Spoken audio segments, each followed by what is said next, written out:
Real talk, kung lagi kang puyat, lagi kang naka-aircon or babad sa phone mo, mapapansin mo talaga na parang ang dull ng skin mo, madaling madry, tapos wala ng glow.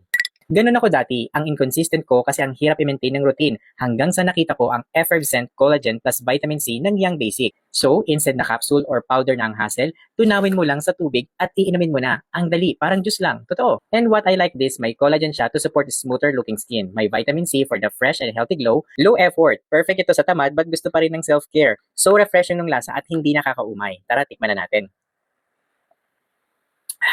Grabe, super ang sarap niya talaga. Kaya naman kung ikaw yung laging pagod tingnan kahit complete naman ang tulog mo, mabilis mag-dry ang skin mo, or gusto mo lang mag-start ng simple glow up routine, this can actually help you stay consistent. Plus, nakita ko ang daming gumagamit at maganda ang rating. So, hindi lang ako ang nakaka-appreciate nito. Totoo. Kaya naman kung matagal mo nang iniisip mag-start pero hindi mo alam kung saan ka magsisimula, this is your sign. I-check out mo na, nilagay ko ang link sa ibaba. May easy ka ng way to take care of yourself without the hassle.